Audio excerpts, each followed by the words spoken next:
السلام عليكم ورحمة الله وبركاته.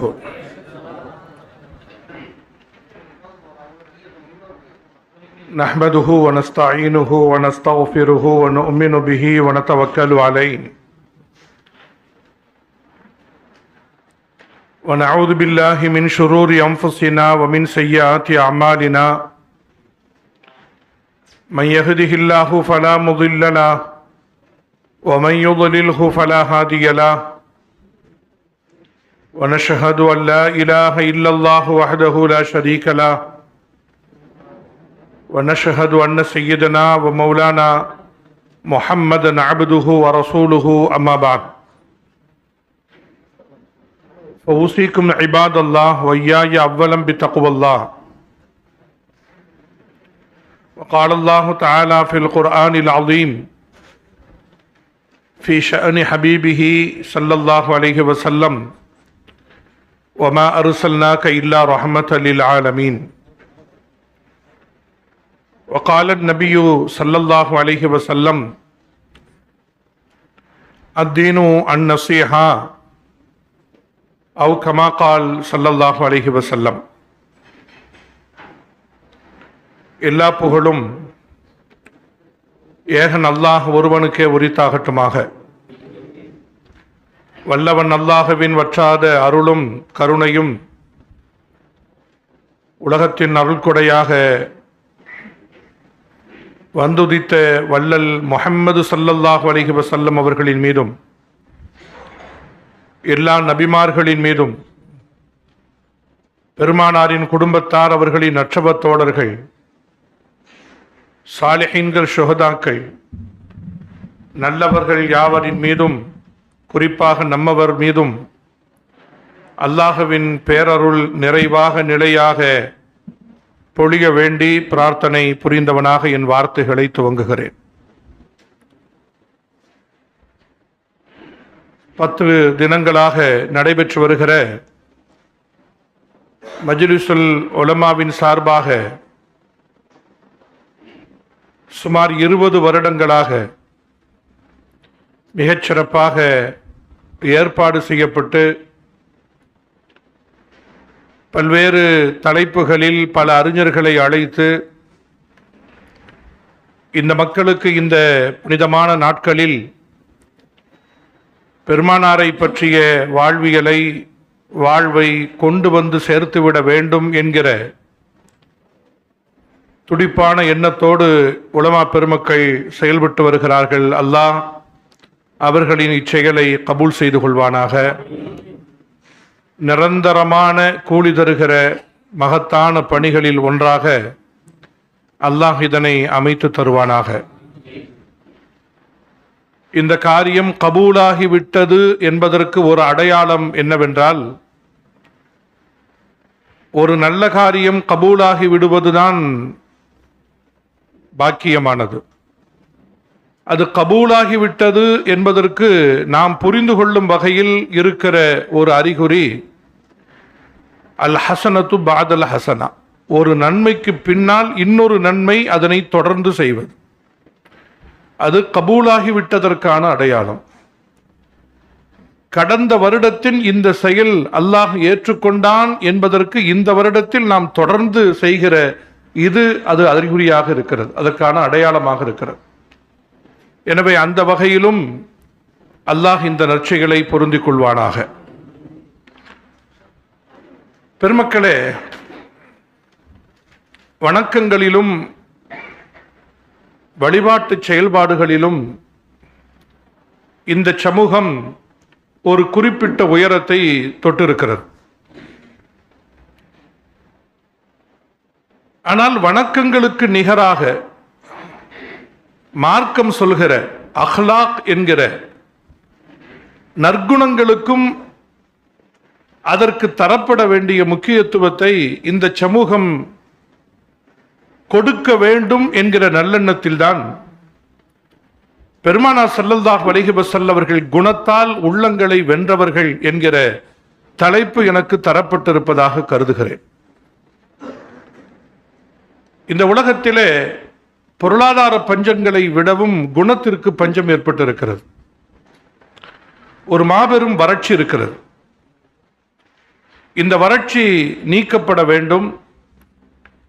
உள்ளங்களில் பெருமானார் ஸல்லல்லாஹு அலைஹி வஸல்லம் அவர்களின் நல்லுரைகள் ஆழமாக பதிய வேண்டும். அதன் அடிப்படையில் நம்முடைய வாழ்வு ஒளிர வேண்டும் என்கிற துவாவை நான் ஆரம்பத்தில் செய்து கொள்ள கடமைப்பட்டிருக்கிறேன். நபிகள் ஸல்லல்லாஹு அலைஹி வஸல்லம் அவர்கள் சொல்வார்கள், மார்க்கம் என்றால் என்ன தெரியுமா? ஒவ்வொருவரும் ஒவ்வொரு வகையான விளக்கங்களை சொல்வார்கள். ஆனால் ஸல்லல்லாஹு அலைஹி வஸல்லம் அவர்கள் சொன்னார்கள், மார்க்கம் என்றால் அந்நஸீஹா என்றார்கள். அடுத்தவர்களுக்கு நலன் புரிதல், நன்மை செய்தல், அதுதான் மார்க்கம். இந்த உலகத்தில் இந்த மார்க்கத்தை பரப்ப வேண்டும் என்று நம் ஆழ்மனது விரும்பினால் அதற்கு அடிப்படையான காரியம் எதுவென்றால் நம்முடைய வணக்கங்களை விடவும் நம்முடைய நற்குணங்கள் தான் அதற்கு துணை செய்யும். பிற சமயத்தை சார்ந்தவர்கள் இஸ்லாத்தை ஏற்றுக்கொண்டதற்கும் இஸ்லாத்தின்பால் அவருடைய இதயம் ஈர்க்கப்படுவதற்கும் வணக்கங்களை விடவும் நம்முடைய வாழ்வியல் தான் அவர்களுக்கு தாக்கத்தை ஏற்படுத்தும். நீங்கள் வரலாறுகளில் வாசித்திருக்க முடியும், மாற்று மதங்களில் மூர்க்கமாக செயல்பட்டு வந்தவர்கள் நபிகள் நாயகம் ஸல்லல்லாஹு அலைஹி வஸல்லம் அவருடைய காலத்திலிருந்து சமகாலம் வரை இஸ்லாமிய மார்க்கத்தை தழுவி நிற்பதற்கும் அதன் அடிப்படையில் உலகளாவிய அளவில் அவர்களின் கருத்துக்களை எடுத்துரைப்பதற்கும் பின்னணியில் அவர்களின் இதயத்தை தொட்ட ஒரு முஸ்லிமின் செயல் இருந்திருக்கும்.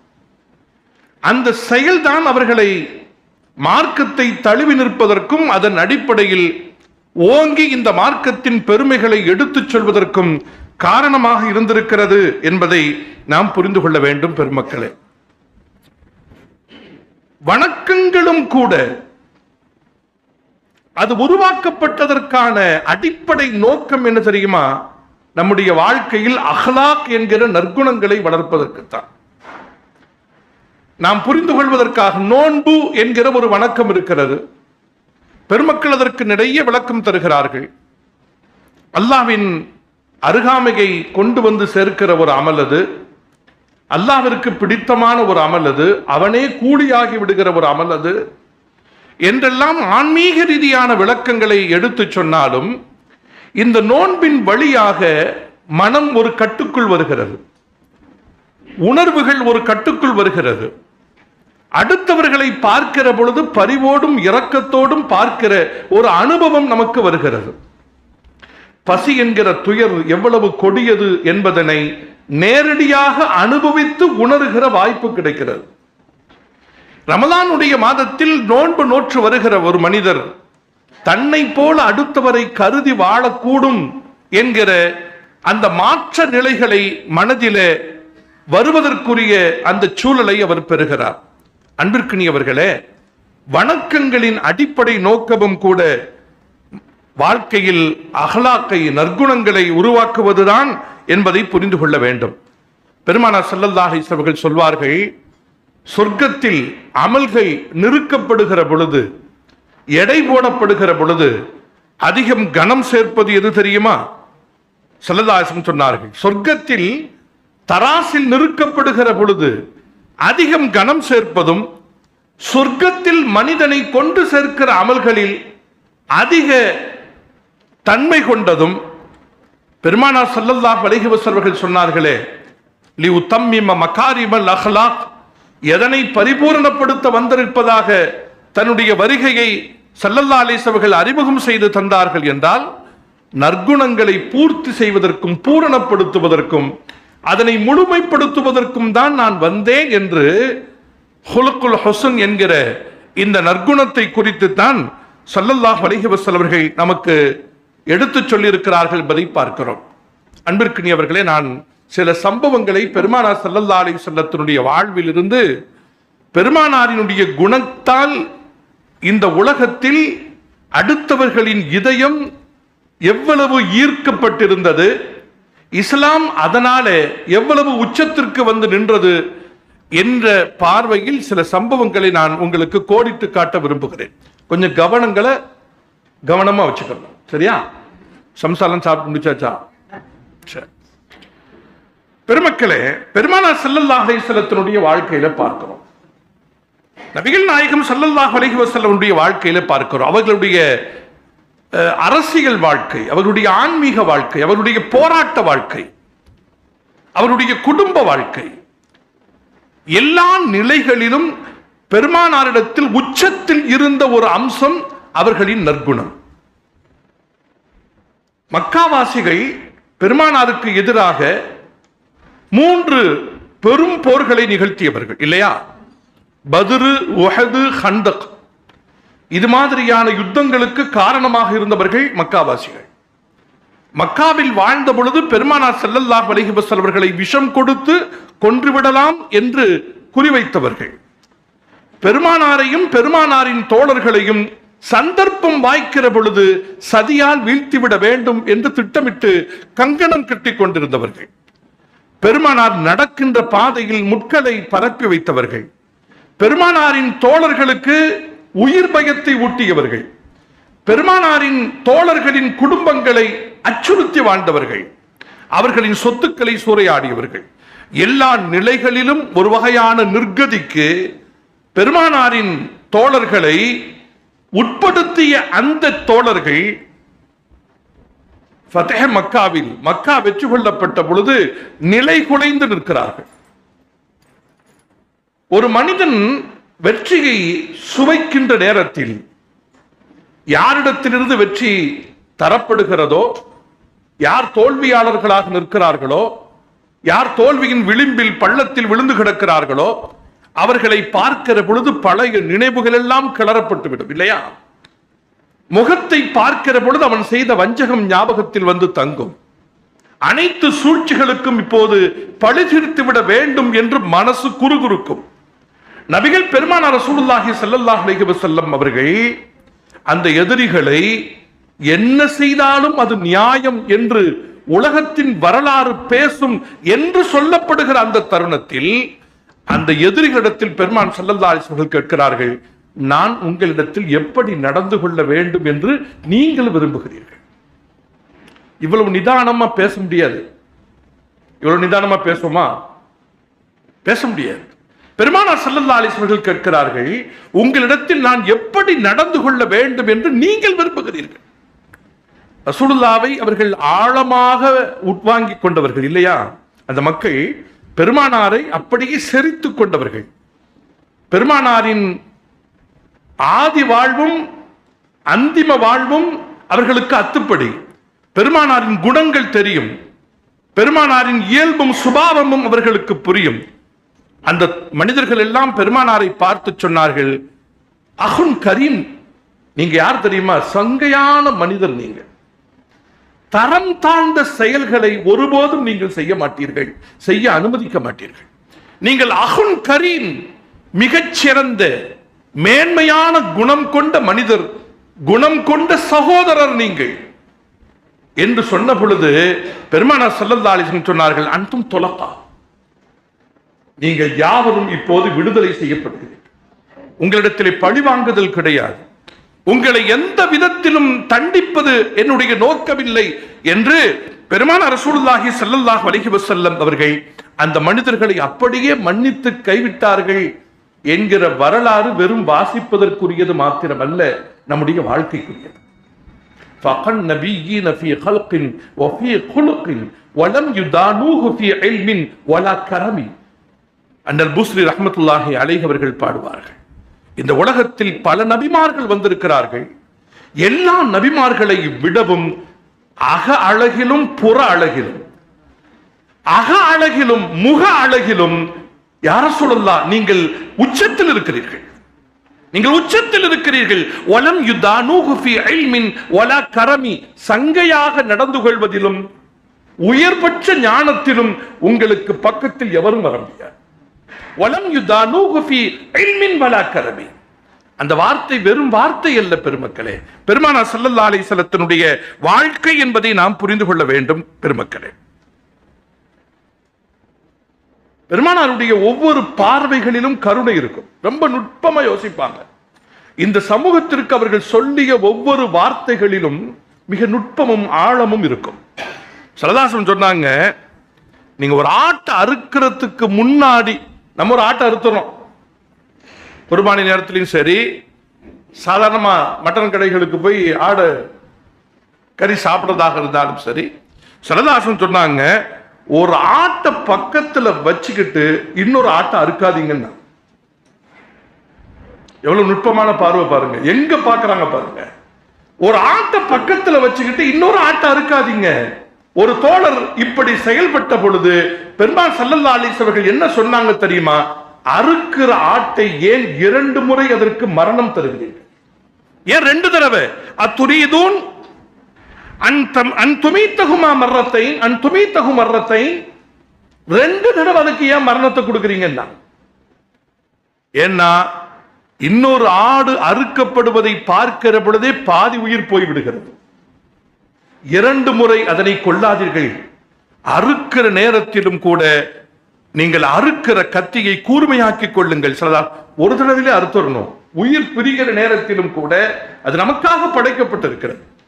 ஆனாலும் கூட அதனை அறுத்து சாப்பிடுகிற நேரத்திலும் கூட அதற்கு அதிக வலியை உணராத வகையில் அந்த செயல் நிகழட்டும் என்று அண்ணல் முஹம்மது ஸல்லல்லாஹு அலைஹி வஸல்லம் சொன்னார்கள் என்பதையும் நாம் பார்க்கிறோம். வாழ்க்கையில பேண வேண்டிய பல்வேறு அம்சங்கள் இருக்கிறது. ரசூலுல்லாஹி ஸல்லல்லாஹு அலைஹி வஸல்லத்துல ஒரு சஹாபி பத்ருடைய நேரம், ஹஜ்ரத் ஹுதைஃபா ரலியல்லாஹு அவர்கள் அவருடைய தந்தையோடு வருகிறார்கள். பெருமானார் ஸல்லல்லாஹு அலைஹி வஸல்லத்துல வந்து பத்ருக்காக வேண்டி ஆட்களை மதீனாவில் இருந்து கொண்டு திரட்டி கொண்டிருக்கிற நேரம், ரொம்ப சொற்பமான தோழர்கள் தான் இருக்கிறார்கள். போரிடுவதற்கான ஆயுதங்கள் குறைவு, வாகனங்கள் குறைவு, எதிரிகளின் பக்கத்திலோ படையிலோ ஆயிரக்கணக்கானவர்கள் இருக்கிறார்கள். இந்த மூர்க்கத்தோடு இருக்கிறார்கள். இவர்கள் பசியும் பட்டினியோடும் இருக்க அவர்கள் மிக பெரும் ஆடம்பரத்தில் திளைத்துக் கொண்டிருந்தார்கள். அந்த நேரத்தில் ஒரு மனிதர் கிடைப்பது ஒரு பெரிய சக்தியாக இருக்கும். அந்த நேரத்தில் ஹுதைஃபாவும் அவருடைய தந்தையும் வருகிறார்கள். வருகிற பொழுது பெருமானாரத்தில் சொன்னாங்க, யார சொல்லலாம், பத்ருல கலந்து போரிட வேண்டும் என்று எங்களுக்கு ஆசையாக இருக்குது. முஸ்லிம்களுடைய படையில நாங்க சேர்ந்து போரிட வேண்டும் என்று. அன்பிற்கினியவர்களே, அந்த பத்ர் யுத்தத்தின் பொழுது ஹியூமன் சோர்ஸ் தேவைப்படுது, மனித வளம் தேவைப்படுகிறது இல்லையா? அந்த நேரத்தில் ஹஜ்ரத் ஹுதைஃபா ரலியல்லாஹு அவர்களுடைய தந்தையோடு வந்து ஒரு செய்தியை சொன்னார்கள். நாங்கள் மக்காவில் இருந்து புறப்பட்டு ஹிஜ்ரத் வருகிற பொழுது எதிரிகள் எங்களை பிடித்துக் கொண்டார்கள். அப்படி பிடித்துக் கொண்டு மதீனாவிற்கு நீங்கள் செல்வதாக இருந்தால் உங்கள் இருவரையும் நாங்கள் எப்போது விடுவோம் தெரியுமா? எங்களுக்கு எதிராக முஹம்மது ஸல்லல்லாஹு அலைஹி வஸல்லம் அவர்களும் அவருடைய தோழர்களும் படையெடுத்து நடத்தி வந்தால் அந்த படையில் நீங்கள் சேரக்கூடாது, கையெழுத்து போட்டா உன்னை விடுறோம் அப்படின்னு சொன்னாங்க. யார சொல்லலாம், அவர்களிடத்தில் நாங்கள் வாக்களித்து விட்டு வந்திருக்கிறோம் என்று சொன்ன பொழுது பெருமானார் ஸல்லல்லாஹு அலைஹி வஸல்லம் அவர்கள் சொன்னார்கள், நஃபி அலைஹிம் வ நஸ்தஈனுல்லாஹ அலைஹிம், அவர்களுக்கு நீங்கள் கொடுத்த வாக்குறுதிகளை நாம் பாதுகாத்துக் கொள்வோம், அல்லாஹ்விடத்திலே உதவிகளை கேட்டுக்கொள்வோம் என்று சொல்லி அந்த இருவரும் நீங்கள் படையில் கலந்து கொள்ள வேண்டாம் என்று பெருமானார் ஸல்லல்லாஹு அலைஹி வஸல்லம் சொன்னார். இப்போ நாம யோசிக்க வேண்டிய ஒரு விஷயம் என்னன்னா, அந்த வாக்குறுதியை யாரிடத்துல உடன்படிக்கை யார்கிட்ட செஞ்சாங்க? அவங்க காஃபிர்கிட்ட செஞ்சாங்க இல்லையா? இங்கே முக்கியமாக ஆள் பலம் தேவைப்படுகிறது. ஆள் பலம் தேவைப்படுகிறது. இணைத்து கொண்டால் அல்லது இணைந்து கொண்டால் எவருக்கும் தெரிய போவதில்லை. ஆனாலும் கூட குணத்தில் கோளாறு வந்துவிடும், வாக்குறுதிக்கு மாறு செய்த அந்த குற்ற உணர்ச்சி இவருக்கு வந்துவிடும் என்பதனாலே பெருமானார் ரசூலுல்லாஹி ஸல்லல்லாஹு அலைஹி வஸல்லம் இணைய வேண்டாம் என்று ஸல்லல்லாஹு அலைஹி வஸல்லம் தடுத்துக் கொண்டார்கள் என்பதையும் நாம் பார்ப்போம். வாழ்க்கையில இது மாதிரி இக்கட்டான நேரத்தில் வாக்குறுதிகளை காப்பாற்றுவதா அல்லது இந்த நேரத்தை நாம் பயன்படுத்திக் கொள்வதா என்கிற மோதல் நம்முடைய மனதிலே பல கட்டங்களில் வரும். இந்த வரலாறு எல்லாம் நமக்கு வழிகாட்ட வேண்டும். ஒரு கட்டத்தில் பெருமான் ஸல்லல்லாஹு அலைஹி வஸல்லம் எப்படியெல்லாம் நடந்திருக்கிறார்கள், இந்த சமூகத்தை எப்படியெல்லாம் அவர்கள் வழிநடத்தினார்கள் என்பது நமக்கு வாழ்க்கைக்கு பாடமாக அமைய வேண்டும். ஒரு விஷயத்தை ரசூலுல்லாஹ் சொல்றாங்கன்னாலும் கூட சொல்லுகிற பொழுது அல்லது மறுக்கிற பொழுது அந்த மறுக்கிற பொழுது கொடுப்பவரின் மனம் காயப்பட்டு விடக்கூடாது என்று ஸல்லல்லாஹு அலைஹி வஸல்லம் கருதுவார்கள். ஒரு நாள் ரசூலுல்லாஹி ஸல்லல்லாஹு அலைஹி வஸல்லம் இஹ்ராம்ல இருக்கிறாங்க. அப்போ ஒருவர் காட்டு கழுதை, அப்போ அது கூடும் வாகனிப்பதற்கும் உணவாக உண்பதற்கும் கூடும். அந்த நேரத்தில் அதை பெருமானார் ஸல்லல்லாஹு அலைஹி வஸல்லம் அவர்களுக்கு அன்பளிப்பாக ஒருவர் வந்து கொடுக்க வருகிறார். அப்ப ரசூலுல்லாஹி ஸல்லல்லாஹு அலைஹி வஸல்லம் அவர்கள் சொன்னார்கள், இன்னா லம் நருத்துஹு அலைக்க இல்லா அனஹுரும். அவர் சொன்னாங்க, இப்ப வேண்டாம் அப்படின்னு சொன்ன பொழுது கொடுக்கிறவருடைய மனசு அப்படியே கூனி குறுகி போயிரும். ரசூலுல்லாஹ்க்கு நம்ம அன்பளிப்பா கொடுக்கிறோம், ரசூலுல்லாஹ் வாங்க மாட்டேங்கிறாங்களே அப்படின்னு கஷ்டம் வரும் இல்லையா? அப்ப ரசூலுல்லாஹி ஸல்லல்லாஹு அலைஹி வஸல்லம் சொன்னாங்க, இந்த பொருளை நீ தருகிற இந்த அன்பளிப்பை நான் மறுப்பதற்கு என்ன காரணம் தெரியுமா? நான் இஹ்ராம்ல இருக்கிறேன், அதனால வாங்க. வேட்டையாடப்பட்ட ஒரு பொருளை சாப்பிடக்கூடாது, பயன்படுத்தக்கூடாது. அந்த கட்டுப்பாடு தான் இந்த பொருளை வேண்டாம் என்று சொல்வதற்கு காரணமே ஒழிய நீ தருவதை நான் மறுக்கிறேன் என்று நீ மனதில் எண்ணம் கொள்ளாதே என்று ஸல்லல்லாஹு அலைஹி வஸல்லம் மனதில் ஒரு ஐயம் வந்து அந்த சஹாபியின் இதயம் கஷ்டப்பட்டு விடக்கூடாது என்பதனாலே பெருமானார் ஸல்லல்லாஹு அலைஹி வஸல்லம் அப்படியெல்லாம் நடந்து கொண்டார்கள் என்பதை பார்க்கிறோம். சந்தோஷத்தை முடிந்தவரை அடுத்தவர்களுக்கு அதிகரித்து கொடுப்பதில் அண்ணல் முஹம்மது ஸல்லல்லாஹு அலைஹி வஸல்லம் எப்போதும் ஆர்வம் கொண்டவர்களாக இருப்பார். ரசூலுல்லாஹி ஸல்லல்லாஹு அலைஹி வஸல்லம் பழக்கம் என்ன தெரியுமா? யாராவது ஒருவர் அன்பளிப்பை தந்தால் அதனை ஏற்றுக்கொள்வார், அதனை ஏற்றுக்கொள்வார்கள். ஸல்லல்லாஹு அலைஹி வஸல்லம் சொன்னாங்க, தஹாது வ தஹாபு, அன்பளிப்புகளை அதிகரித்துக் கொள்ளுங்கள், அதன் வழியாக அன்பையும் நீங்கள் அதிகரித்துக் கொள்ளுங்கள் என்று ஸல்லல்லாஹு அலைஹி வஸல்லம் சொல்வாங்க.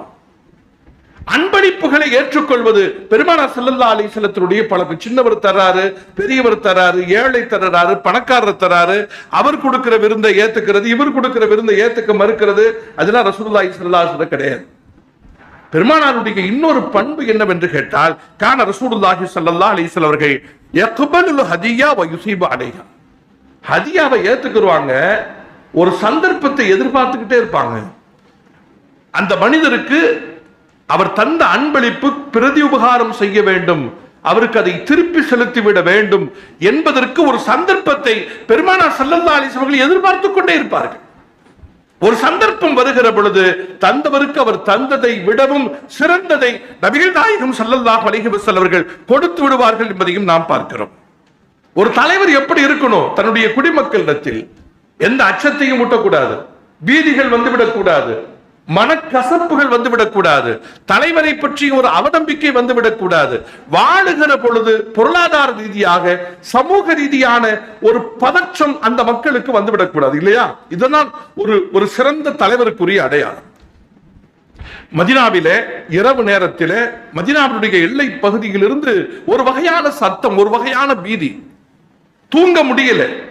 நபிகள் நாயகம் ஸல்லல்லாஹு அலைஹி வஸல்லம் அவர்கள் வாழ்ந்த அந்த இடத்திலே ஒரு பெரிய பதற்றம் வந்த பொழுது மக்கள் எல்லாம் அங்கே என்ன நடக்க போகுதுன்னு சொல்லி பயத்தோடு அவர்கள் வெளியில வந்த பொழுது எங்கிருந்து அந்த சப்தமும் மக்களை அச்சுறுத்துகிற அது மாதிரியான ஒரு குழப்பமும் ஒரு கொந்தளிப்பும் ஏற்பட்டு வந்ததோ அந்த இடத்திலிருந்து ரசூலுல்லாஹி ஸல்லல்லாஹு அலைஹி வஸல்லம் குதிரையிலிருந்து வந்துட்டான்.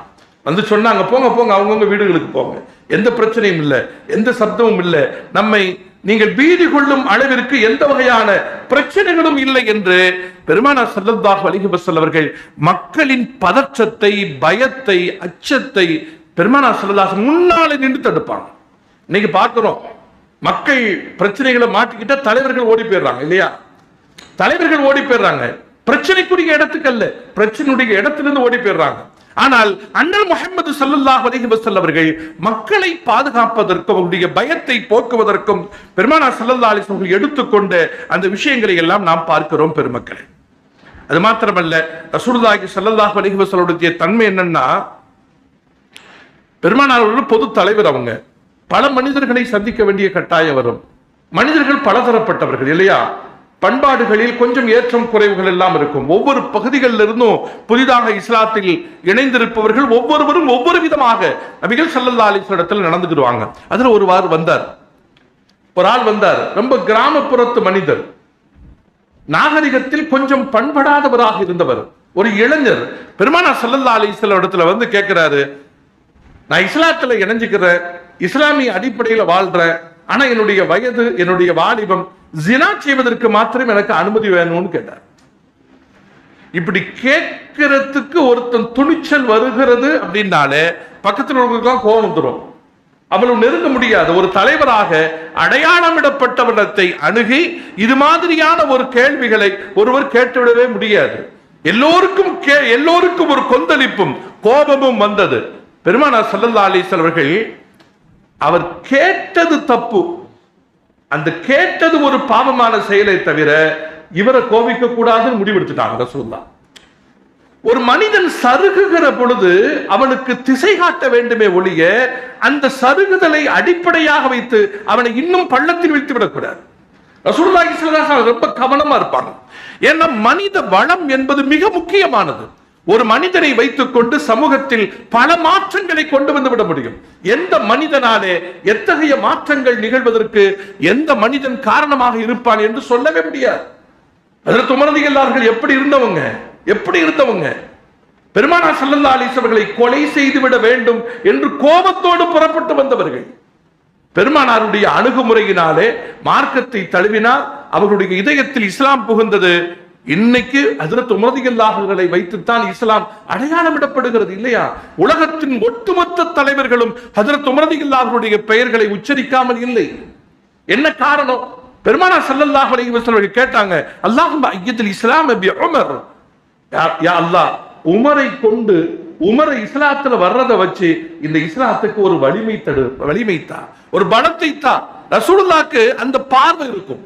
எந்த மனிதனையும் கேவலமாக பார்ப்பது கிடையாது, எந்த மனிதனையும் இழிவாக பார்ப்பது கிடையாது, எந்த மனிதனையும் அலட்சியப்படுத்துவது கிடையாது. ரசூலுல்லாஹ்வுடைய பொதுவான ஒரு குணம் அது. தவறு செய்ய வேண்டும் என்று வந்து நின்று கேள்வி கேட்ட அந்த மனிதனை பெருமானார் ஸல்லல்லாஹு அலைஹி வஸல்லம் அவர்கள் லாபகமாக அவனுடைய மனதை மடைமாற்றி, இப்படி அவன் செயல்பட்டதற்காக அவன் ஒரு குற்றவாளியாகிவிடக் கூடாது என்கிற அந்த பெருந்தன்மையான உள்ளத்தோடு ஸல்லல்லாஹு அலைஹி வஸல்லம் அல்லாஹ்ட்ட கேட்கிறாங்க, அல்லாஹு மக்ஃபிரு தன்பஹு, யா அல்லாஹ் இவருடைய பாவத்தை மன்னிச்சு. யார்கிட்ட என்ன கேட்கணும்னு தெரியாம கேட்கிறார் இவரு. அல்லாஹு மக்ஃபிரு தம்பா, யா அல்லாஹ் இவருடைய பாவத்தை மன்னிச்சிரு. இவருடைய மனதில் வந்து போகிற இந்த பாவகரமான சிந்தனையை போக்கிவிடு. அல்லாஹும்ம தஹ்ஹிர் ஃபர்ஜா, அவருடைய பாவமான இந்த சிந்தனையை பரிசுத்தப்படுத்தி விடு என்று யாரால கேட்க முடியும் தெரியுமா? மனிதர்களை நேசிக்கிற ஒரு மாணவியால் மாத்திரம்தான் இப்படி மாறிவிட முடியும். அல்லது கோபம் தான், அந்த இடத்துல ஒரு பெரிய கொந்தளிப்புகள் தான் நிகழ முடியும் என்பதை நாம் பார்க்கிறோம் பெருமக்களே. ரசூலுல்லாஹ்வுடைய இன்னொரு விஷயம் என்ன தெரியுமா? அவர்களை அணுகி நிற்கிற அனைத்து மனிதர்களின் பெயர்கள் தெரியும், அவர்களின் குடும்ப பின்னணி தெரியும், அவர்களின் தனித்திறமைகள் தெரியும். இது ஒரு தலைவன் மனதுக்குள் தயாரித்துக் கொள்ள வேண்டிய டேட்டாஸ். இது பார்த்த மாதிரி இருக்கிற அப்படின்றான், பல நாள் பழகிட்டு இல்லையா? உங்களை எங்கேயோ பார்த்த மாதிரி இருக்குது. உங்க பேர் அபூபக்கர் தானே, அவர் பேர் உஸ்மானா இருக்கும். கேட்டு வைக்கிறது எதையாவது. பல நாள் பழகிய மனிதர்களை ஒரு பொறுப்பில் இருக்கிறவர் சந்திக்கிற பொழுது அவர் முகம் தெரிவதில்லை, அவர் யார் என்று புரிவதில்லை, அவர் எந்த பின்னணியில் வளர்ந்து வந்தார் என்பது தெரியவில்லை, அவருக்கான தனித்திறமைகள் தெரியல. மஹல்லாக்கள்ல கூட இது மாதிரி பிரச்சனைகள் இருக்கிறது. ஒரு மஹல்லாவில் எத்தனை டாக்டர்ஸ், எத்தனை வக்கீல், எத்தனை இன்ஜினியர்ஸ், எத்தனை தனித்தனி தொழில்நுட்பத்தில் கை சேர்ந்தவர்கள், எத்தனை பேர். மஹல்லால டேட்டாஸ் இருக்கணும், மஹல்லால டேட்டாஸ் இருக்கணும், அந்த நிர்வாகிகளுக்கு டேட்டாஸ் இருக்கணும். ஏனென்று கேட்டால் எந்தெந்த வளம் கொண்ட மனிதனை எப்படி பயன்படுத்தலாம் என்கிற அந்த திட்டம் போடுவதற்கும் அது செயல் வடிவம் பெறுவதற்கும் இந்த தகவல்கள் எல்லாம் உதவும். ஸல்லல்லாஹு அலைஹி வஸல்லத்துக்கு இந்த தனித்தன்மை இருந்தது. ஒவ்வொரு மனிதனை பற்றிய புள்ளி விவரங்களை பெருமானார் ஸல்லல்லாஹு அலைஹி வஸல்லம் அவர்கள் மிக துல்லியமாக வைத்திருப்பார்கள். அதில் ஸைத் இப்னு சாபித் ரலியல்லாஹு அவர்களை பார்த்து சொன்னார்கள். ஸைத் இப்னு சாபித் ரலியல்லாஹு அவர்களை பார்த்து சொன்னார்கள், ஸைத் யூதர்களிடத்தில் வந்து போகிறார்கள். பல நாட்டு தலைவர்களின் புறத்திலிருந்து எனக்கு கடிதங்கள் வருகின்றன.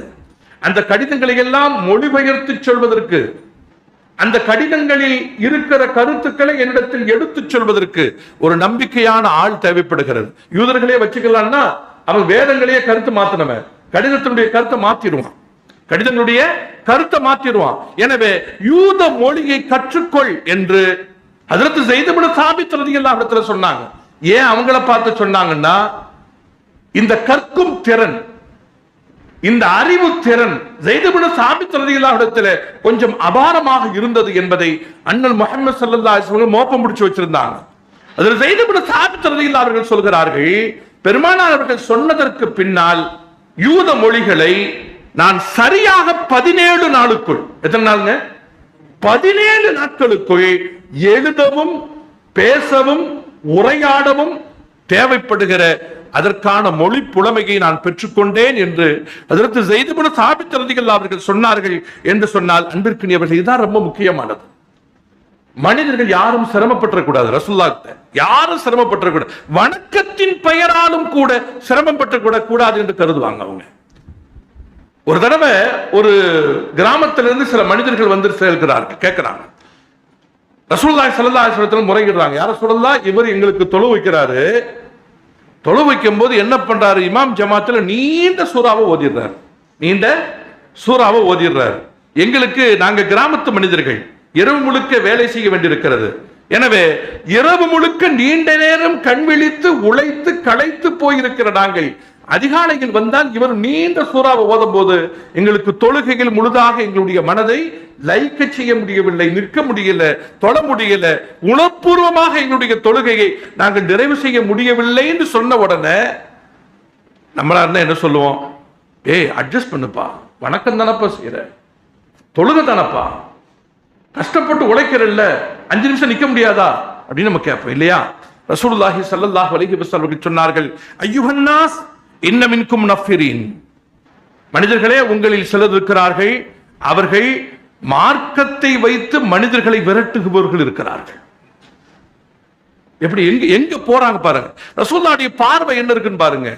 வணக்கங்களை வைத்துக் கொண்டு பலவீனமான மனிதர்களை இந்த மார்க்கத்தை விட்டு விரட்டி அடிப்பவர்கள் உங்களில் இருக்கிறீர்கள், எச்சரிக்கையாக இருந்து எச்சரிக்கையாக இருந்து கொள்ளும். மார்க்கத்தில் இது மாதிரியான குழப்பங்களுக்கு நீங்கள் வழிவகுக்காதீர்கள் என்று அண்ணல் முஹம்மது ஸல்லல்லாஹு அலைஹி வஸல்லம் அவர்கள், பெருமானார் ஸல்லல்லாஹு அலைஹி வஸல்லம் அவர்கள் அப்படி சொன்னார்கள் என்பதை பார்க்கிறோம். அது மாத்திரமல்ல, ரசூலுல்லாஹ்வுடைய இன்னொரு குணம் என்ன தெரியுமா? பெருமானாரை வந்து அணுகுகிற கேள்வி கேட்கிற மனிதர்கள் பலதரப்பட்டவர்கள் இல்லையா? அவர்கள் கேட்கிற கேள்விகளுக்கு ஒரே பதில ரசூலுல்லாஹ் சொல்ல மாட்டாங்க. இந்த தமிழ்நாடு அரசுல ஒரு மாத்திரை வச்சிருப்பாங்க, முன்னாடி சொல்லுவாங்க, தானா ஆனாண்டு மாத்திரை போட்டு வச்சிருப்பாங்க. தலைவலினால் அதுதான், காய்ச்சல்னால் அதுதான், கேன்சர்னால் அதுதான், கால்வலினால் அதுதான், வயிற்று வலினால் அதுதான், ஒரே மாத்திரை தான். ஒரு மஞ்சள் கலர்ல மாத்திரை இருக்கும். அந்த மாத்திரையை போட்டு அடுத்த மாத்திரையை தரும். இந்த மாத்திரை எல்லாத்துக்கும். அது மாதிரி கேட்கிற கேள்விகளுக்கு மனிதர்களின் பலம், பலவீனம், அறிவு திறன் எல்லாம் தெரிந்து கொண்டு பதில் அளிக்கிற, அவர்களை வழிநடத்துகிற பொறுப்பில் பெருமானார் ஸல்லல்லாஹு அலைஹி வஸல்லம் அவர்கள் தனித்துவமாக விளங்கும். சில ஆட்கள் வந்து கேட்பாங்க, யார சொல்லலாம், இஸ்லாத்துல ரொம்ப சிறந்தது என்ன, இஸ்லாத்துல ரொம்ப சிறந்தது என்ன? ஜிஹாதுன்னுவாங்க. போருக்கு செல்லுதல், மக்களோடு அணிவகுத்து சென்று எதிரிகளை களத்தில் சந்தித்தல் ஸல்லல்லாஹு சொன்னாங்க. அதே மாதிரி கேள்வி இன்னொருவர் வந்து கேட்பாரு, யார சொல்லலாம், ரொம்ப இஸ்லாத்துல ரொம்ப சிறந்தது என்ன? தாய்க்கு பணிவிடை செய்தல். இன்னொருவர் வந்து கேட்பார், யார சொல்லலாம், இஸ்லாத்துல ரொம்ப சிறந்தது என்ன? இஸ்லாத்துல ரொம்ப சிறந்தது என்ன? அவர் சொல்லுவாங்க, ரசூலுல்லாஹ் அஸ்ஸலாத்து வலா வக்திஹா, தொழுகை அந்த நேரத்துல தொழுறதுன்னுவாங்க. இப்ப நம்ம யோசிச்சு பார்க்கிறோம், என்னடா ஒரே கேள்வி 3 வகையான பதில்கள், அல்லது இது மாதிரி 30 வகையான பதில்கள். ஹதீஸ் கிதாபுகள்ல பாத்தீங்கன்னா தெரியும். மேன்மக்கள் நமக்கு விளக்கம் சொல்வார்கள், கேள்வி ஒன்றுதான், ஆனால் கேட்ட மனிதர்களின் தரம் வித்தியாசமாக இருந்தது. சில ஆட்கள் சொத்து பணம் எவ்வளவு நாள் கொடுப்பாங்க, தொழுகைக்கு வர மாட்டாங்க. சில ஆளுக்கு 1000 ரக்காத் தொழுவான், 5 பைசா தர மாட்டாங்க. ஆனா கொடுக்க முடியும், கொடுக்கிறதுக்கான சக்தி இருக்கும், அவர்களால் செய்ய முடியும். ஆனால் ரசூலுல்லாஹ் வந்து எங்க பஞ்ச் பண்றாங்கன்னா, அவர் எதில் பலவீனப்பட்டு இருக்கிறாரோ அதை பஞ்ச் பண்றாங்க. அவருக்கு இந்த இந்த ரூட் கிளியரா இருக்கு, இந்த இடத்துல அவர் சரியா இருக்கிறாரு, இந்த இடம் காலியா இருக்குது. நாம் நம்முடைய பிள்ளைகளை படிக்க வைக்கும் போது நம்ம என்ன யோசிக்கிறோம்? எல்லாம் மேக்ஸ் படிப்பான், சயின்ஸ் படிப்பான், எக்கனாமிக்ஸ் படிப்பான், சோசியல் படிப்பான், எல்லாம் படிப்பான், எல்லாத்துலயும் பெஸ்டா வந்துருவான். மேக்ஸ்ல கொஞ்சம் பிரச்சனையாகும். இந்த மேக்ஸுக்கு டியூஷன் போட்டுருவாங்க. நம்ம மேக்ஸ்ல டியூஷனை போட்டு காலையில 7 மணிக்கு டியூஷன், நைட்ல 5 மணிக்கு டியூஷன், எது வரலையோ அதை மட்டும் கொடுத்துக்கிட்டே இருப்பான். இது ஒரு வகையான கல்வி முறைதான். ஆனால் இப்போது என்ன சொல்லப்படுகிறது தெரியுமா? அவன் எதுல சிறப்பா இருக்கிறானோ அதை போக்கஸ் பண்ணணும். அவர் தமிழ் துறை வித்தகனாக மாறிவிடலாம், அவன் சயின்ஸ்ல பெரிய ஆளாக ஆயிடலாம், அவன் சோசியல் சயின்ஸ்ல பெரிய ஆளாக ஆயிடலாம். இது ஒரு முறையாக இருக்கிறது. ஆனால் பெருமானார் ரசூலுல்லாஹி ஸல்லல்லாஹு அலைஹி வஸல்லம் அவர்கள் மனிதர்களின் பலம், அவர்களின் திறன், அவர்களுடைய தகுதி, அவர்கள் எங்கே பலவீனப்பட்டு கிடக்கிறார்கள் என்பதையெல்லாம் புரிந்து கொண்டு, என்ன ரசூலுல்லாஹ்வுடைய பொறுப்பு சாதாரணமான பொறுப்பு இல்லைங்க. ரசூலுல்லாஹ்வுடைய பொறுப்பு இருக்குல்ல, காஃபத்தல் இன்னாஸ், எல்லா மனிதர்களுக்கும் அவங்க தான் வழிகாட்டு. உலக மக்கா, மதீனா, எகிப்து, பாரசீகம், ரோம், உலகத்தில் கடைசி மனிதன், அந்த கடைசி மனிதனுக்கும் பெருமானார் ஸல்லல்லாஹு அலைஹி வஸல்லம் அவர்கள் தான் வழிகாட்ட வேண்டும்.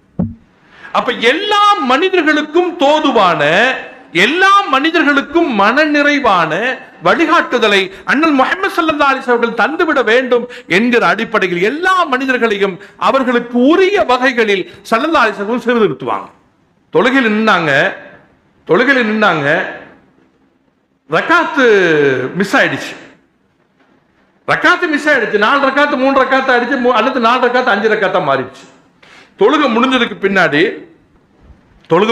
பின்னாடி சஹாபிகள் கேட்கிறாங்க, குஸ்ரத்து ஸலாத்து அன் நஸீத, யார சொல்லலாம், தொழுகை குறைஞ்சு போச்சா, 4 ரக்காத்து 3 ரக்காத்தா ஆயிடுச்சா, அதனால நீங்க இப்படி தொழுதீங்களா, அல்லது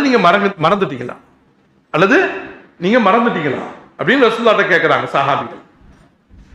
அப்ப ரசூலுல்லாஹ் சொன்னாங்க, தொழுகை குறைக்கவும் இல்லை, லுஹர் 4 ரக்காத் தான், அஸ்ர் 4 ரக்காத் தான், இஷா 4 ரக்காத் தான், தொழுகை குறைக்கப்படவும் இல்லை, நான் மறக்கவும் இல்லை, ஆனால் நான் மறக்கடிக்கப்பட்டேன் அப்படின்னா. நான் மறக்கடிக்கப்பட்டேன். ஏன் மறக்கடிக்கப்பட்டேன்னா, என் உம்மத்தில் ஒருவன் தொழுகிற பொழுது இது மாதிரியான மறதி ஒருவனுக்கு வந்துவிட்டது என்றால் அவன் எப்படி தொழுகையை பரிபூரணப்படுத்துவது என்பதை என் வழியாகத்தான் இந்த சமூகம் கற்றுக்கொள்ள வேண்டும். எனவே என் வழியாக அல்லாஹ் உங்களுக்கு கற்றுத்தருகிறான் என்றார்கள் பெருமானார் ரசூலுல்லாஹி ஸல்லல்லாஹு அலைஹி வஸல்லம் அவர்கள். எனவே இந்த உலகத்தின் எல்லா மாந்தர்களுக்கும் நபி ஸல்லல்லாஹு அலைஹி வஸல்லம் அவர்கள் வழிகாட்டி என்கிற அந்த அடிப்படையில நபிகள் ஸல்லல்லாஹு அலைஹி வஸல்லம் அவர்கள் அப்படி நடந்து விட்டார். ரொம்ப எளிமையான வாழ்க்கைங்க ரசூலுல்லாஹ்வுக்கு. எந்த பீடங்களும் கிடையாது. ரசூலுல்லாஹ்வுடைய வாழ்க்கையில பீடங்களே கிடையாது. பின்னாடி அப்படி சிவப்பு புழல் விளக்கு எரிய எரிய ரசூலுல்லாஹி ஸல்லல்லாஹு அலைஹி வஸல்லம் எங்கும் வலம் வந்தது கிடையாது. எந்த பீடங்களிலும் பெருமானார் ஸல்லல்லாஹு அலைஹி வஸல்லம் அவர்கள் அமர்ந்தது கிடையாது. ரசூலுல்லாஹி ஸல்லல்லாஹு அலைஹி வஸல்லம் வாழ்க்கையை பாருங்க, ரொம்ப எளிமையா இருக்கும். மக்களோடு மக்களாக இருப்பாங்க, மக்களோடு மக்களா. குபாவுக்கு போறாங்க, மதீனாவுக்கு போறதுக்கு முன்னாடியே குபாவுல போயாச்சு. மக்காவுல இருந்து ஹிஜ்ரத் செஞ்சு குபா என்கிற இடத்திற்கு போயிட்டாங்க. அந்த குபாவுல திங்கள், செவ்வாய், புதன், வியாழன் 4 நாள் தங்குறாங்க.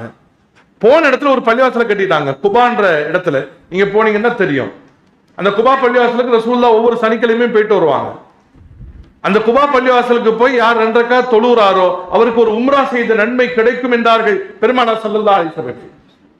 அந்த குபா மஸ்ஜிதை கட்டுகிற பொழுது அதனுடைய கட்டுமான பணிகளில் அனைத்து தோழர்களும் கல் சுமந்ததை போல, மண் சுமந்ததை போல, அதனுடைய கட்டுமான பணிகளில் எல்லா தோழர்களும் ஈடுபட்டிருந்ததை போலவே பெருமானார் ஸல்லல்லாஹு அலைஹி வஸல்லம் அவர்களும் கல் சுமந்தார்கள். பெருமானார் ஸல்லல்லாஹு அலைஹி வஸல்லம் கல் சுமந்தாங்க, அவங்களும் மண் சுமந்தாங்க. அவங்களும் அந்த கட்டுமான பணிகளில் தங்களை ஒருவராக அவர்கள் ஆக்கிக் கொண்டார்கள் என்பதை நாம் பார்க்கிறோம். அகழ் தோண்டுகிறாங்க, அது ஒரு யுத்தம். கந்தக்கள எல்லாரும் குத்திட்டிகளை வச்சிருக்காங்க, கடப்பாறைகளை வைத்துக் கொண்டு அனைவரும் அந்த பணிகளில் ஈடுபட்டு இருக்கிறார்கள். அந்த நேரத்தில் கடுமையான பசியை போக்குறதுக்கு சரியான உணவு இல்லை, வயிறு அப்படி உள்வாங்கி கிடந்தது. அந்த உள்வாங்கி கிடக்கிற வயிற்றை கொஞ்சம் சமநிலைப்படுத்துவதற்காக ஒவ்வொருவரும் ஒவ்வொரு கல்லை வச்சிருந்தாங்க. அந்த கல்லை கட்டிக்கிட்டு கொஞ்சம் வயிறு இப்படி உள்ளக்கு போயிடக்கூடாது இல்லை, அதுக்காக வேண்டி ரசூலுல்லாஹி ஸல்லல்லாஹு அலைஹி வஸல்லம் அவருடைய மேலாடையை திறந்து பார்த்தா 2 கல் இருந்துச்சு. எல்லா தோழர்களுக்கும் 1 கல் என்றால் பெருமானாரின் வயிற்றிலே 2 கல் கட்டப்பட்டிருந்தது. அது மாத்திரமல்ல, ஸல்லல்லாஹு அலைஹி வஸல்லம் அவர்கள் அனைத்து தோழர்களும் செய்கிற அதே பணிகளை அவர்களும் கடப்பாறை வச்சு அந்த கல்லை அகற்றினார். இப்போ நம்மை பார்க்க வேண்டிய பொறுப்பில் இருக்கிற மனிதர்கள் மக்களோடு மக்களாக, அதாவது குணத்தால் இந்த உலகத்தை வென்றவர்கள் என்கிற ஒரு தலைப்பில் பெருமானாரை வாசித்து பார்த்தால், பெருமானாரின் வாழ்வை பார்த்தால் எல்லா கோணங்களும் இனிக்கிறது. ஒரு கற்கண்டின் அனைத்து பாகங்களும் தித்திப்பது போல பெருமானார் ஸல்லல்லாஹு அலைஹி வஸல்லத்தினுடைய வாழ்வின் ஒவ்வொரு பகுதிகளிலும் இனிக்கிறது, ஒவ்வொரு பகுதியும் இனிக்கிறது. அவ்வளவு மகத்தான ஒரு வாழ்வை நபிகள் நாயகம் ஸல்லல்லாஹு அலைஹி வஸல்லம் அவர்கள் எடுத்துக்காட்டாங்க. எளிய மனிதர்களோடு பெருமானார் அவர்கள் எவ்வளவு நெருக்கமும் நேசமும் காட்டினாங்க தெரியுமா? எளிய மனிதர்களோடு பெருமானாருக்கு இருக்கிற உறவு அப்படி இருந்துச்சு. கடைத்தெருவுக்கு வந்தாங்க, நீங்க எல்லாம் கேள்விப்பட்டிருப்பீங்க, ரசூலுல்லாஹ்வுக்கு பலதரப்பட்ட நண்பர்கள் இருந்தாங்க. பலதரப்பட்ட ரசனை கொண்ட, பலதரப்பட்ட மனநிலையும் வாழ்வியலும் கொண்ட பல நண்பர்கள், பல மனிதர்கள் பெருமானார் ஸல்லல்லாஹு அலைஹி வஸல்லத்துக்கு இருந்தாங்க. ஹஜ்ரத் அபூபக்கர் சித்தீக் ரலியல்லாஹு அவர்களைப் போல பெருமானாருக்கு ஈக்குவலாக இருக்கிற, பெருமானாருக்கு சமமாக இருக்கிற, அந்தஸ்தில் சமமாக இருக்கிற மனிதர்களைப் போலவே பெருமானார் ஸல்லல்லாஹு அலைஹி வஸல்லத்தினுடைய தகுதிக்கு மிக ஆக குறைந்த அளவில் இருக்கிற மனிதர்களும் ஸல்லல்லாஹு அலைஹி வஸல்லத்தோடு தோழமையில் இருந்தாங்க. அதுல ஒருவர் இருந்தார், ஜாகிர். அவர் பேர் என்ன பேருங்க?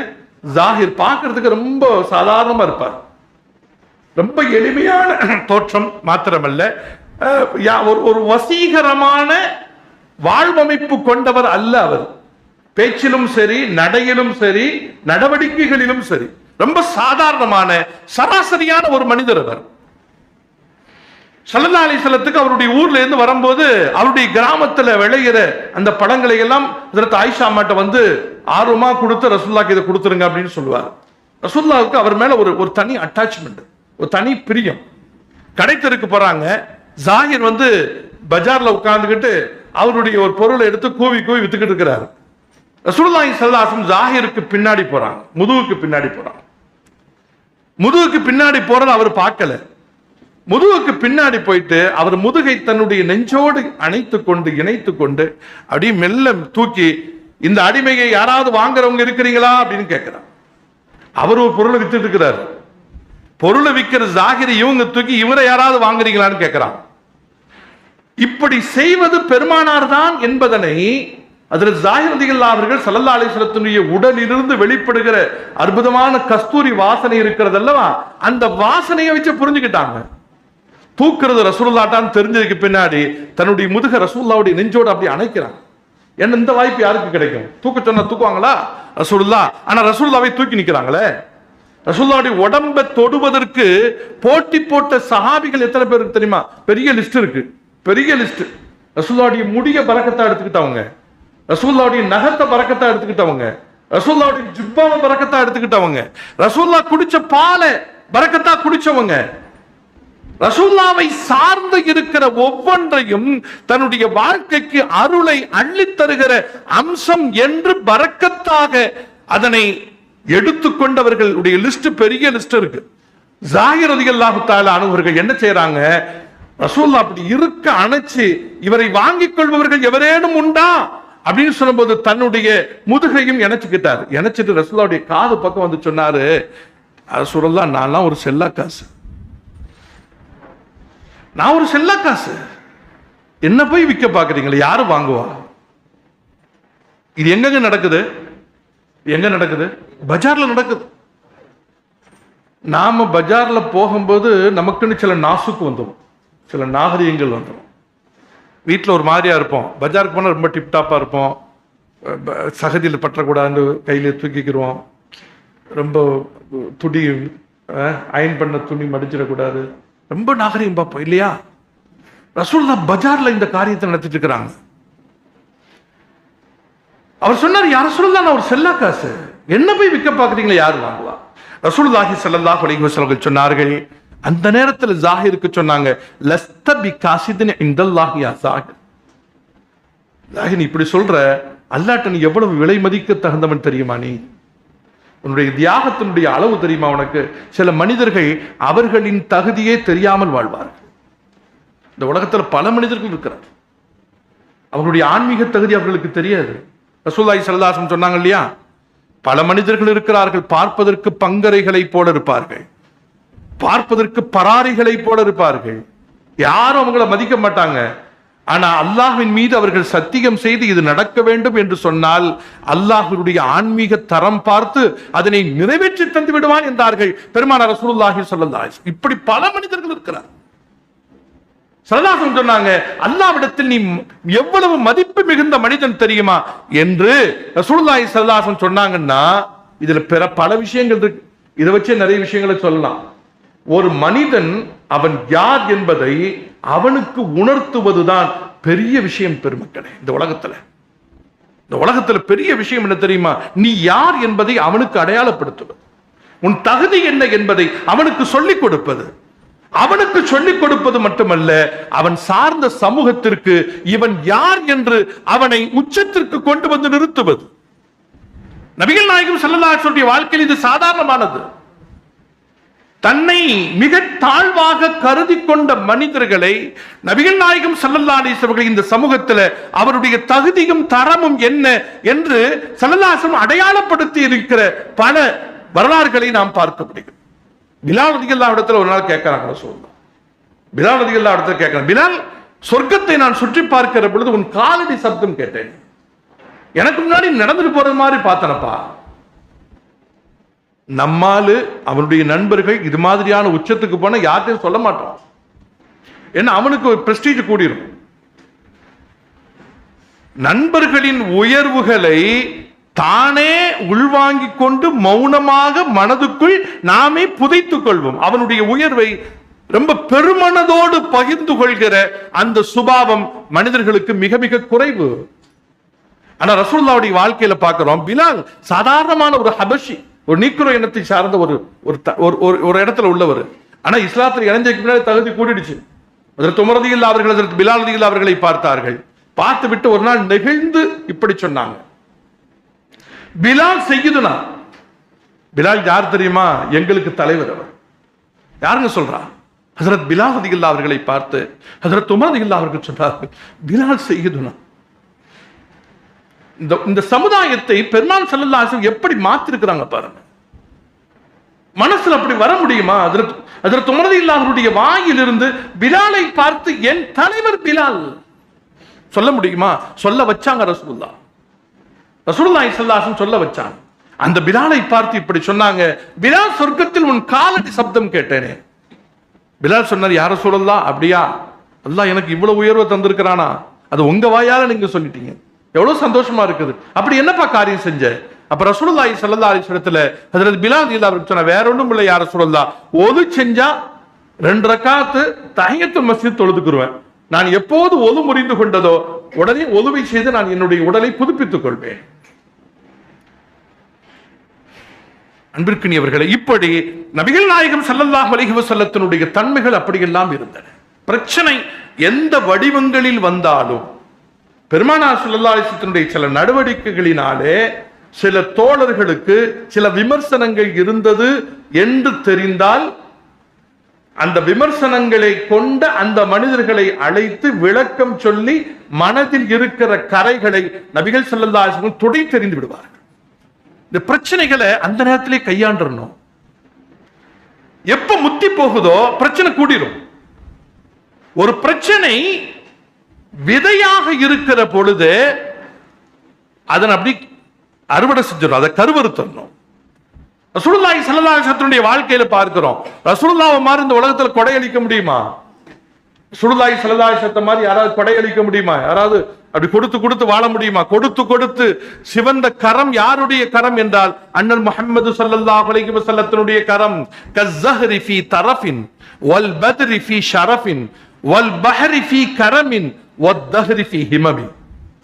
இமாம் புஸ்ரி ரஹ்மத்துல்லாஹி அலைஹி அவர்கள் சொல்கிறார்கள், கஸ்ஸஹரி ஃபீ தரஃப், மென்மையில பூவை போல பெருமான் அவர்கள். ரசூலுல்லாஹ்வுடைய கையை தொட்டா ஹஜ்ரத் அனஸ் ரலியல்லாஹு அவர்கள் சொல்கிறார்கள், ஒரு பஞ்சும் பட்டும் கூட பெருமானாரின் கைகளின் மென்மையை பெற்றுவிட முடியாது அப்படின்னு சொல்றாங்க. ரசூலுல்லாஹ்வுடைய கை அவ்வளவு பட்டு மாதிரி இருக்கும். கஸ்ஸஹரி ஃபீ தரஃப், மென்மையில் பூவை போல பெருமானார்கள். வல் பத்ரி ஃபீ ஷரஃப், கண்ணியத்தில் நிலவை போல. ஒரு நிலவு, உலகமெல்லாம் ஒரே நிலவுதான், ஆனால் உலகமெல்லாம் வெளிச்சம் தருகிறது இல்லையா? ஒரு மனிதருக்கு இவ்வளவு சிறப்பும் இவ்வளவு மேன்மை வந்துட்டா என்னங்க? உலகமே பார்த்து வியக்கின்ற ஒரு நிலவை போல ஒரு மனிதனுக்குரிய சிறப்பும் மேன்மையும் பெற்றுவிட்டான் என்றால் எவ்வளவு சிறப்பது. ரசூலுல்லாஹ் வல் பத்ரி ஃபீ ஷரஃப் வல் பஹ்ரி ஃபீ கரம், கொடை அளிப்பதில் கடலை போல. கடல்ல எவ்வளவுக்கான தண்ணி இருக்குங்க? கடல் எவ்வளவு தண்ணி இருக்கு? ஒரு கவள தண்ணீர் எடுத்ததுனால கடல்ல குறைஞ்சிருமா? வல் பஹரி ஃபீ கரம், கொடை தன்மையில் பெருமான் ஸல்லல்லாஹு அலைஹி வஸல்லம் அவர்கள் ஒரு கடலை போல. வத்தஹரி ஃபீ ஹிமம், இலட்சியத்தை நோக்கி பயணிப்பதில் காலத்தை போல. காலம் யார் சொல்லுக்கும் கட்டுப்படாது. இப்போ இந்த நிமிஷம் இல்லை இல்லையா? நம்ம உலகத்தின் ஒட்டுமொத்த சக்தியும் ஒரு நிமிடத்தை பிடித்து நிறுத்திவிட வேண்டும் என்று முயற்சித்தால் கடந்த ஒரு நிமிடத்தை நாம் நிறுத்திவிட முடியுமா? அல்லது கடந்து போன ஒரு நிமிடத்தை நாம் பெற்றுவிட முடியுமா? முடியாது. ஏன்னா அது போற போக்கில் போய்கிட்டே இருக்கு. லட்சியத்தில் காலம் செல்லுகிற அந்த வேகத்தை எவனும் அடைந்து விட முடியாது. பெருமானார் ஸல்லல்லாஹு அலைஹி வஸல்லம் வத்தஹரி ஃபீ ஹிமம், அவ கொடைத்தன்மையில் பெருமானார் ஸல்லல்லாஹு அலைஹி வஸல்லம் அவ்வளவு பெரிய ஆளு. கடைசி யுத்தம் ஹுனைன், மக்கா வெற்றிக்கு பின்னாடி நடக்குது. ஹுனைன்ல இஸ்லாத்துக்கு வெற்றி கிடைச்சிருச்சு. முதல்ல ஒரு தோல்வி, அதுக்கு பின்னாடி இஸ்லாத்துக்கு வெற்றி கிடைச்சிருச்சு. கனிமத்துடைய பொருட்கள் அப்படி குவிஞ்சு கிடக்குது. ரசூலுல்லாஹ் மக்கா வாசிகளுக்கு என்ன புதுசா இஸ்லாத்துல வர்றாங்க, மக்கா வாசிகளுக்கு அள்ளி அள்ளி கொடுக்குறாங்க. ஒரு ஆளை பார்த்தாங்க, இப்ப அந்த உனக்கு என்னப்பா ஒரு 100 ஒட்டகத்தை எடுத்துக்கப்பா. எவ்வளோ? 100 ஒட்டகத்தை எடுக்கிறது இன்னைக்கு 100 பிடபிள்யூ என்ன காரு, என்ன காரு அது? BMW காரை கொடுக்குற மாதிரி ஒரு ஒட்டகம். அன்னைக்கு 100 காரை கொடுக்குறாங்க, 100 ஒட்டகத்தை கொடுக்குறாங்க. இன்னொரு ஆளை பார்த்தாங்க, உனக்கு என்னப்பா வேணும், 100 ஒட்டகத்தை எடுத்துக்க. அள்ளி அள்ளி கொடுக்குறாங்க. ரசூலுல்லாஹி ஸல்லல்லாஹு அலைஹி வஸல்லம் அள்ளி அள்ளி கொடுக்குறாங்க.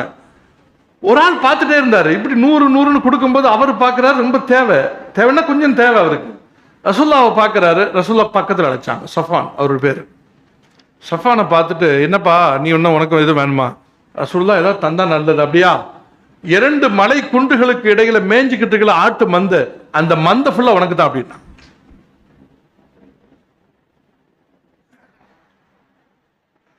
கொஞ்சம் கொஞ்சம் கொஞ்சம் கற்பனை செய்யுங்களேன். ரசூலுல்லாஹ் எவ்வளவு பெரிய கொடையாளி தெரியுமா? எவ்வளவு இந்த சமூகத்திற்கு அள்ளி அள்ளி கொடுப்பதில் எவ்வளவு பெரிய கொடையாளின்னா, ரசூலுல்லாஹ் சொன்னாங்க, இந்த உஹது மலை எனக்கு தங்கமாக மாற்றி தந்தால், இறைவன் இந்த உஹதை தங்கமாக மாற்றி தந்தால், தங்கமாக மாற்றி தரப்பட்டிருக்கிற இந்த உஹதை 3 நாளில் நான் மக்களுக்கு தர்மமாக கொடுத்து விடுவேன். சும்மா ரசூலுல்லாஹ் சும்மா ஒரு அழகுக்காக வேண்டி சொல்றதல்ல, நம்மள ஒரு மனசை ஈர்க்கிறதுக்காக வேண்டி சொல்ற. ரசூலுல்லாஹ்வுடைய வாயில எது வரும்னா, உள்ளத்துல எது இருக்குதோ அதுதான் வரும். உள்ளத்துல எது இருக்குதோ அதுதான் ரசூலுல்லாஹ்வுடைய வாயில வரும். அன்பிற்குரியவர்கள், அவ்வளவு பெரிய கொடையாளி. சஃபானுக்கு அப்படி அள்ளி கொடுத்தாங்க. அவர் என்ன செஞ்சாரு, இந்த மந்தைகளுடைய ஆடுகள்லாம் அப்படியே தூக்கிக்கிட்டு போய் அவர் சொந்த ஊருக்கு போனாரு. ஊருக்கு போய் சொன்னார், அஸ்லிமு, மக்களே இஸ்லாத்துல வந்துருங்கப்பா, எல்லாரும் இஸ்லாத்துக்கு வாங்கப்பா அப்படின்னு சொல்லிட்டு அவர் சொன்னாரு, இஸ்லாத்துல வந்துருங்க. ஃபைன்ன முஹம்மதன் யுஅதி கமல் லா யக்ஷல் ஃபாக்கா. அங்க முஹம்மதுன்னு ஒரு மனிதர் இருக்கிறாரு, அள்ளி அள்ளி கொடுத்துட்டு இருக்கிறாரு. எப்படி கொடுக்கிறார் தெரியுமா? வறுமையை பற்றி பயமில்லாத ஒரு மனிதன் எப்படி அள்ளி அள்ளி கொடுப்பானோ அது மாதிரி கொடுத்துட்டு இருக்கிறார். உங்ககிட்ட இந்த உதாரணத்தை நீங்க புரிஞ்சுக்கணும்னா, உங்ககிட்ட ஒரு 100 கோடி ரூபாய் இருக்குன்னு வச்சுக்கிறீங்க. உங்கள்கிட்ட ஒரு 100 கோடி ரூபாய் இருக்குன்னு வைங்களேன். அந்த 100 கோடி ரூபாயில ஒரு 1000 ரூபாய் ஒருத்தட்ட தர்மம் செய்றீங்க. உங்களுக்கு அந்த 1000 ரூபான்றது 100 கோடியை இலக்கு வச்சு பார்த்தீங்கன்னா ஒண்ணுமே இல்லை. 100 கோடியில் 1000 ரூபாய் கொடுக்கறது ஒண்ணுமே இல்லை. ஆனா மாச சம்பளம் ஒரு 1000 ரூபாய் வாங்குறவர் இருக்காருவீங்க, அவருடைய பார்வையில் இந்த 1000 ரூபாய் எப்படிங்க இருக்கும்? ஒரு மாச சம்பளத்தை தந்துட்டாராண்டோ தானே. அது மாதிரி அவர் போய் சொல்றாரு, வறுமையை பற்றிய பயமில்லாத மனிதர் எப்படி அள்ளி அள்ளி தருவாரோ அது போல அங்க கொடுத்துருக்கிறாரு. இதை பார்த்துக்கிட்டு இருக்கிற பொழுது அன்சாரிகள் கொஞ்சம் மனசுல ஒரு சின்ன வருத்தம் வர ஆரம்பிச்சிருச்சு. என்ன வருத்தம்னா, பொதுவா ஒரு ஒரு உலகியல் ரீதியான ஒரு சின்ன ஏமாற்றம் உங்களுக்கு வந்துச்சு. ரொம்ப பரிசுத்தமான மனிதர்கள், உங்களை மாதிரி தியாகிகள் கிடையாது, அவங்கள மாதிரி அர்ப்பணித்தவர்கள் கிடையாது. ஒரு நேரத்துல ஒரு சின்ன சலனம் வரும் இல்லையா? அப்ப ரசூலுல்லாஹ்ட்ட சொன்னாங்க, அவங்களுக்குள்ள பேசிக்கிட்டாங்க, சில இளைஞர்கள் பேசிக்கிட்டாங்க, ரசூலுல்லாஹ் உள்ளூர் வாசிகளுக்கு மக்காவுக்கு அள்ளி அள்ளியே கொடுக்குறாங்க, மக்கா வாசிகளுக்கு அள்ளி அள்ளி கொடுக்குறாங்க, மதீனா வாசிகளா இருக்கு நம்மளாம் ரசூலுல்லாஹ் கண்டுக்கல போல தெரியுது அப்படின்னு பேசிட்டாங்க. அதற்கு ஸஅத் இப்னு உபாதா ரலியல்லாஹு தஆலா அன்ஹு அவர்கள் பெருமானாரிடத்தில் இந்த செய்தியை வந்து சொல்றாங்க. யா ரசூலல்லாஹ், எங்கள் பகுதியை சார்ந்த இளைஞர்கள் இப்படி உங்களை பத்தி பேசிக்கிட்டு இருக்கிறாங்க, உங்களுடைய செயல்பாடுகளை பற்றி இப்படி ஒரு விமர்சனம் செய்யறாங்க. இது ஒரு பிரச்சனை. சமுதாயத்தில் பொறுப்பில் இருப்பவர்களுடைய கவனத்திற்கு இது மாதிரியான பிரச்சனைகள் வரத்தான் செய்யும். அப்படி வருவதுதான் உயிரோட்டமான சமுதாயத்தினுடைய அடையாளம். மங்கு மங்கு இருக்கக்கூடாது. ஒரு கருத்து, ஒரு செயல் ஒரு தாக்கத்தை ஏற்படுத்துகிறது என்றால் சில சலனங்கள் உருவாக வேண்டும். அந்த சலனங்களின் அடிப்படையில் பொறுப்பு மிகுந்த மனிதர்கள் அதற்கான தீர்வுகளை, திசைகளை காட்ட வேண்டும். அதுதான் முக்கியம். ரசூலுல்லாஹ்க்கு இந்த செய்தி வந்த பொழுது பெருமானார் ஸல்லல்லாஹு அலைஹி வஸல்லம் ஸஅத் இப்னு உபாதா ரலியல்லாஹு அன்ஹு சொன்னாங்க, யார் அப்படி பேசுறாங்களோ அந்த மதீனத்து மனிதர்களை மாத்திரம் தனியா கூட்டுவாங்க. இதாங்க பிரச்சனைகளை அணுகிறது. கொந்தளிச்சிடக்கூடாது, கூட்டத்தில் கொந்தளிக்க கூடாது, லாபகமாக கையாளணும். பிரச்சனைகளுடைய வீரியத்தை குறைப்பதற்கு எதுவெல்லாம் உத்திகளோ அந்த உத்திகளை முதல்ல கையாளணும். ரசூலுல்லாஹ்ட்ட அந்த பண்பு இருந்துச்சு. அதனால்தான் அவர்கள் கட்டி அமைத்த சமூகத்தில் குழப்பங்கள் இல்லை, கலகங்கள் இல்லை.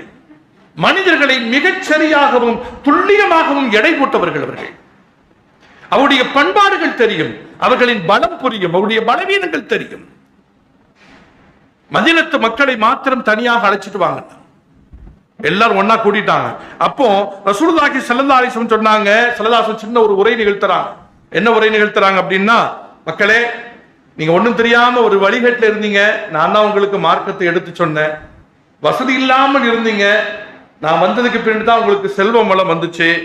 நீங்க சண்டையிட்டு இருந்தீங்க, எப்பவும் சண்டை, எப்பவும் தொந்தரவா இருந்து சச்சரவுகளோடு இருந்தீர்கள்.